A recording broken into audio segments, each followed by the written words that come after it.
Alright guys, I'm gonna make this a quick video because I'm gonna get to the next episode, the next few episode reactions for Fairy Tail.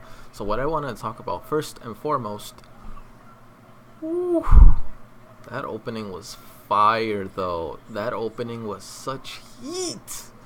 All I gotta say from that, I arguably must say it's gotta be my most favorite opening in Fairy Tail, maybe even most animes so far, because I've been putting that thing on blast and on loop for like the longest time. Like, golly, that opening is so good, and I'm fitting to still hear some more after this before I do my reaction. So that opening is pretty fire. I loved it, really good. I can see why people would say whether it would be spoiler-ish, but it's kind of spoilerish, but at the same time it isn't, simply because there are some things in the opening they show that's kind of vital, like who fights who, specific characters of the Seven Kin of Purgatory introduced. What else? Finding out that the dude that we know as Zeref, at first I didn't know he has some connection to Natsu. Then again, it was mentioned very heavily early on that he has some connection with Natsu, but they kind of go more into depth of it in the opening. But it's okay. It's okay. It's not a huge deal. So I wanted to say that for the spoiler of the opening, we got to find out the last member of the Seven Kin of Purgatory. Forgot her name, but it's the chick with the pink hair. So apparently she has the power. She's like on some Gilgamesh level kind of shit, where she like launches projectile sword based weapons at an enemy and hurls it towards them. It like projects out of nowhere, and they just hurtle towards them. Apparently though, despite whatever your body matter is made out of, it heightens the sensation of pain whenever it makes contact with whoever it is thrust upon, or you know what I mean. So there's that, which is pretty good. Heightened pain sensitivity, plus projectile weapons that can be shot from afar. All very, very good. Vital. Actually, now that I think about it, her magic power is probably one of the most deadliest that I've seen so far out of the Seven Kin of Purgatory. What else? Yo, my girl Juvia going in though. You saw when they were talking trash about Gray, how, oh, I'm gonna kill Gray. Dude, she went in. She went off on that pink hair chick. So she has the Naruto, and every main character is shown in effect. The more her emotions lash out of control, the stronger her magic power becomes, because she is handling this woman, something that Urza herself couldn't do when she was fighting her one-on-one. Yet Juvia is able to handle her one-on-one. So it's like pretty good, Juvia, pretty good. I like Juvia. I really do. I've been liking her, but I fully appreciate her a lot better now in this recent episode.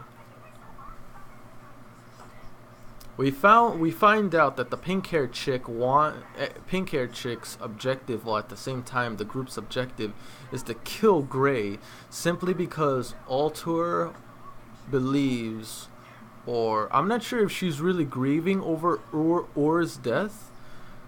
I'm not exactly sure, but I do know that the pink hair chick is grieving over for Altair, because she believes that Gray was the one that killed Altair's mother. She believes so, but she doesn't know the whole story yet. So we're gonna get ready for that in the next reaction. Altair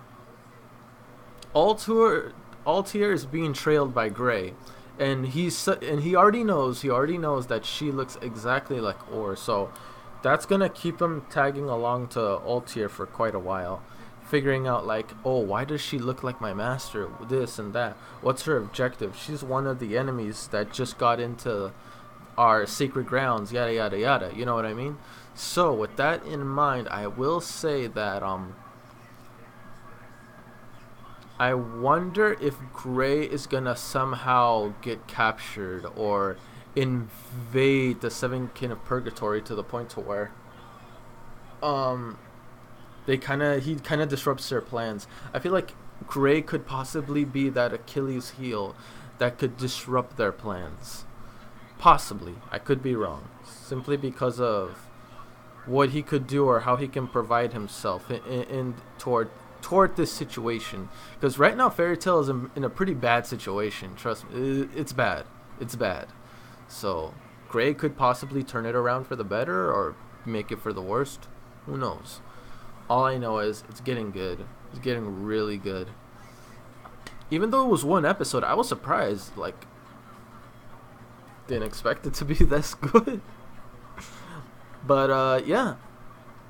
Opening was fire. Episode was amazing. For this one episode gave me everything: action, feels, throwback to certain characters. I haven't heard back from Or in a while, and I can tell she might be repeatedly mentioned throughout this series.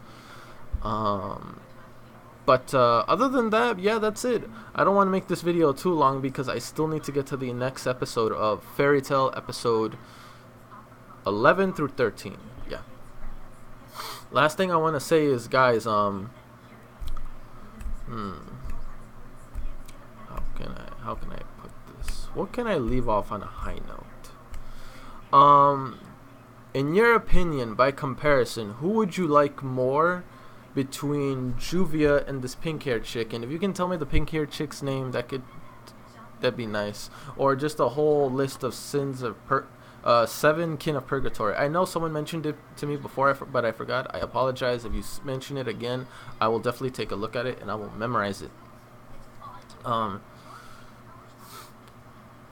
But I have to admit, what she did was a pretty ballsy yet smart move toward the end, to where Juvia was wrecking her. She literally cast her own spell on herself, to where Gray, Juvia, and herself all share the pain. So if Juvia wants to attack her, she's gonna have to think twice, because she's gonna be hurting the pink-haired chick and Gray at the same time. So that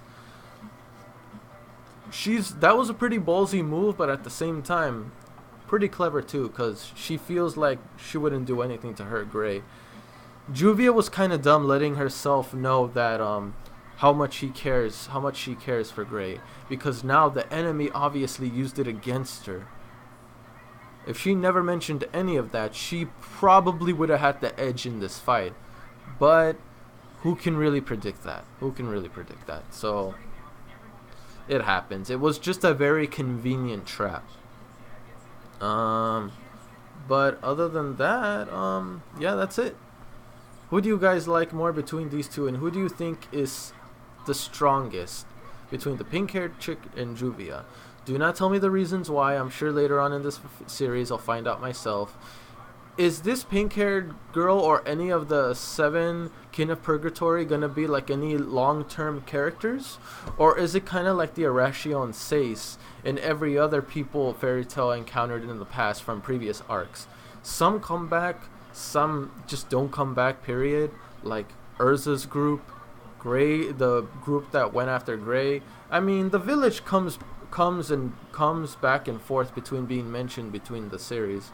But I just want to know, are any of these characters long term?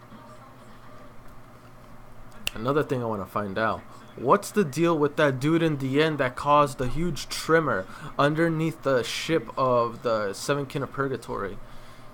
Is he one of the 7? I don't think he is. I think we already seen all the 7. It's just he's probably like the next god tier opponent Fairy Tail has to face, assuming he's at god tier level. Watch, it's someone we've already seen before. I would not be surprised coming from this series. But either way, guys, that's it.